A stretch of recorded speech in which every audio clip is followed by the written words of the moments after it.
And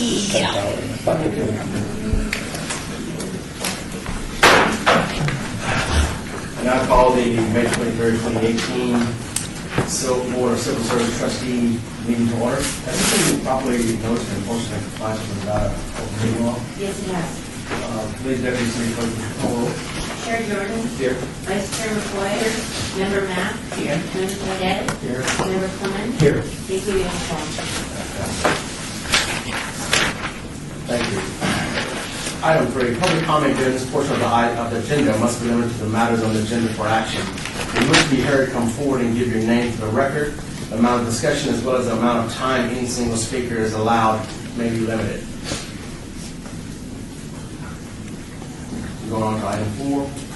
At this time, a motion for the possible action to approve the final minutes by reference of the regular meeting of May 9th, 2018. Vice Chair McCoy, I motion to approve the final minutes by reference of the regular meeting of May 9, 2018. Thank you. All in favor? Aye. Opposed?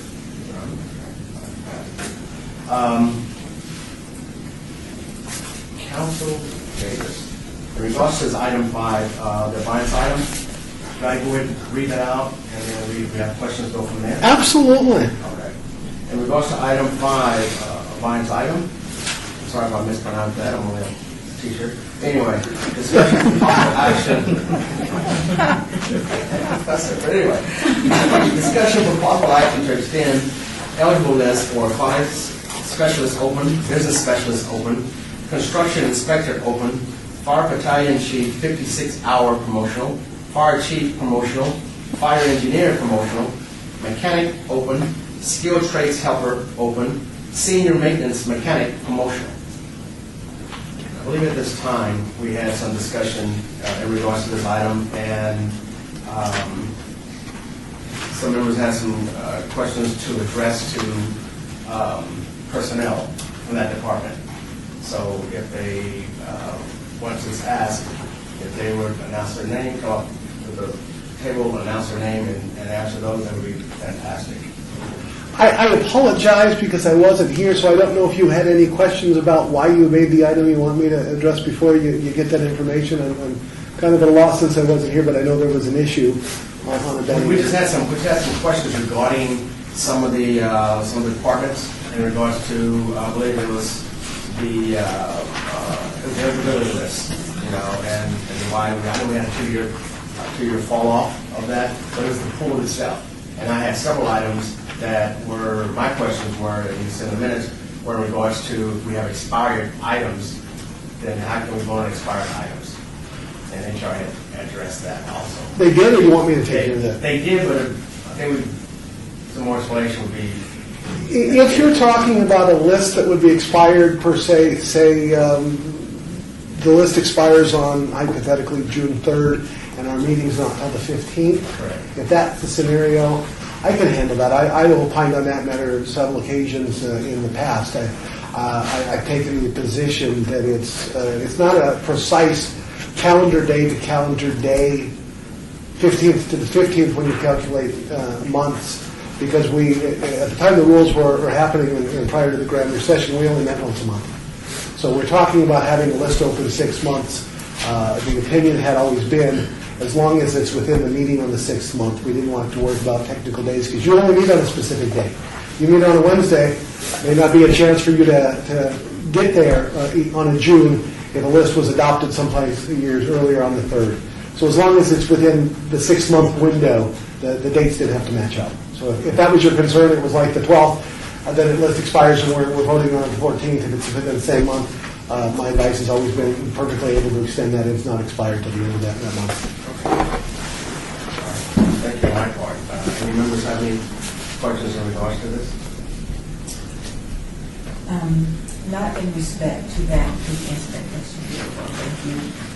My question, we chose to obey this particular item because our question was on some of the items, and I'll take the aquatic specialist, I think that might be up first, is that we had 8 candidates on a list, and that list had actually expired, so I'm not sure what we did with that one.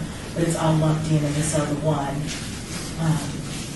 What is it? Was it an expiration under that same scenario you just talked about? It was on for, it was like 18 months with the list of 8 candidates, and we were, I think one of the concerns was, does that list update after the 2 years, or does the 8 candidates just stay on it until it drops off? Maybe I can help this too. The genesis of the whole extension, remember, per se, a list is established.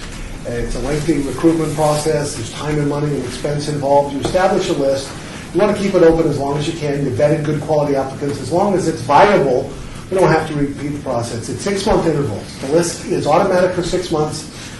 Then it can be extended for increments of 6 months up to 24 months.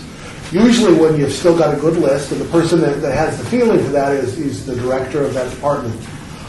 They've gone through 2 or 3 recruitments. We've met everyone and interviewed them. I don't want to embarrass them publicly and say, well, Joe's not good or whatever, but this list just doesn't have candidates that we think are suitable anymore. We want to start over. But if you've got a list and the department thinks that it's good and there's still vetted applicants, why would you go through the expense and time and effort? And it is a lengthy process to get that list. If we go back and abolish a list, start recruitment again, they may not be able to hire for a great deal of time. In the rare situation where you've got kind of a combination, I've got a few, but it's time to rejuvenate because I know I'm going to have turnover, there's an odd provision in here that lets you establish another list and then blend them in certain circumstances. But for the most part, we don't like to get into specific applicants or any questions about that. It's follow the recommendation that the director says. I've been through this list 3 or 4 times because I've interviewed. I don't think there's anybody suitable that I want to hire in the near future, so I'd like you to go the expense and start over.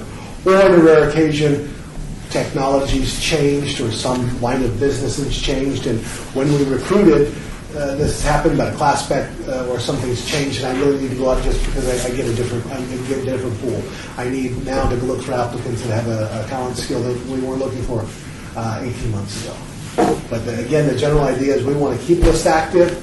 If the department thinks there's people that can be reached that have been vetted and we've gone through the time and expense and effort to have that list, we don't want to duplicate that. We certainly don't want to put the department in a bad situation by making them wait sometimes many, many months to start over again if they've got a need to fill a position in this quality applicant, particularly when for so many years we've been doing more with less employees. We really try to streamline and speed up the hiring process, and it's really their hire. There's something that does make sense outside of that, and I'll try to address it as well.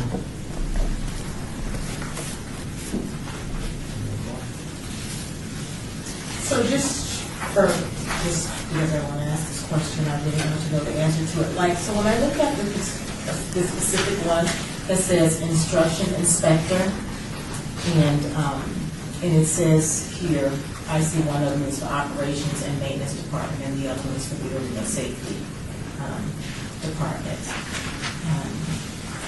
So I think I just answered my own question when looking at that, because it has 42 and 42. And it looked like the list was similar, and then one just said they had no preference in extending it. Yeah, sometimes classifications are across multiple departments, and sometimes there's one master class spec, and you've got one assigned to one department and one another. It gets confusing. That's why it's kind of hard to go. But mostly the departments trust staff to do a really good recruitment, to open it up, get you quality applicants, and once you're vetted, I want to keep hiring. I don't want to wait any longer. And sometimes the lists do look a little peculiar, particularly when they're 10, 12, 18 months old, or you've only hired 2 people off it. But we really try to be responsive and go with the department director's request. I can hire off that, or it's time to start over. But the preference is always going to be, if they want the list extended, unless there's something really fishy, why go through the process of doing that over? And if there's a large applicant pool up there that we want to reach, in those rare incidences, the department can say, I'd like to create a new list and blend them. You don't want to handicap somebody who's been through the process and is on a list for a valuable job but just hasn't got it yet, and abolish that list where he still could be viable for recruitment. So then when they blend the list, if they chose to blend the list and put it together, and then it's just 6 months left on it, and they've not done anything within 18 months, The specifics are in the rules, and I can give you a better detail next month if you want to come back. I'll give it to you writing if you all want. There's a provision on how long it could exist, and there's actually provisions on what happens to existing applicants on the list about how they retest and get onto the blended list. But the general goal is get a recruitment, get me a quality applicant who's got, and you've been long enough to know sometimes it doesn't sound like it should take a lot of money. Vetting through these applications and going through minimum qualifications and then having interviews and then setting for tests and then going through the review process. And now we've got through 4 stages, and this is still a good list. We've hired 3 people, but we're going to hire more. Why start that all over and make them suffer? But sometimes there's lists that have been around for a while, and we know we're just not getting the applicants with the experience that we need. So it's time to start over and make that investment again. And it's going to take some time.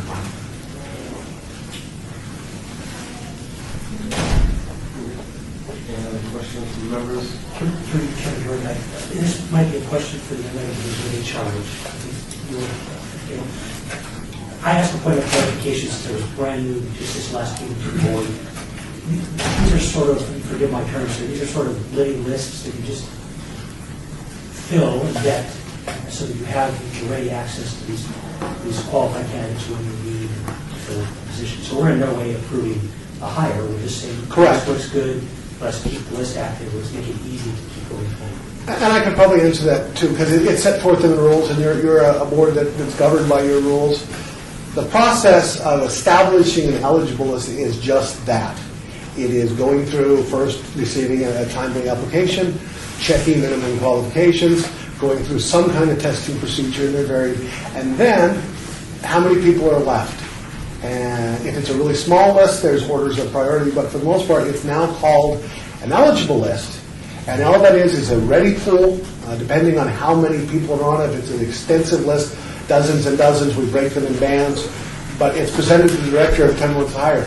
These are people that have been vetted or are now eligible. Your selection must come off that list. Great coverage for the record. It's right in there. Wish I would have come a few minutes early and met you. Any other members have any other questions to address to Councilor Davis or the HR staff? Seeing none at this time, I'd like to have a motion for, to read this again, while we're good. You've read it once. It was a band item. Your action today is discuss possible action to extend the eligible list. So I think the motion would be to extend the list and vote it up or down. Okay. At this time, I'd like to have a motion for item 5 on this list. No, I make a motion that item number 5 be accepted as read. All in favor? Any opposed? Item 6, discussion for possible action to certify eligible list for correction officer open, deputy city marshal open, facilities project manager promotional, planner 1 open, planner 2 open, streets and sanitation crew later promotional. Member Trudez would like to approve item 6 as read. All in favor? Aye. Any opposed? Thank you. Item 7, discussion of possible action to clarify, point of clarification, discussion of possible action to certify classification specifications for environmental compliance inspector, fleet service supervisor, mechanic, mobile pre-K teacher, mobile pre-K teacher assistant, senior mechanic, youth development assistant. Motion on this? Member Clemens, motion for item 7 to be approved as read. Okay, all in favor? Aye. All opposed? Item 8, discussion of possible action to abolish eligible list for corrections officer open. Councilor McCoy, motion to accept item 8 as read. All in favor? Aye. Thank you. Opposed? I'm sorry. Item 9, citizen participation. Public comment during this portion of the agenda must be limited to the matters within the jurisdiction of the board.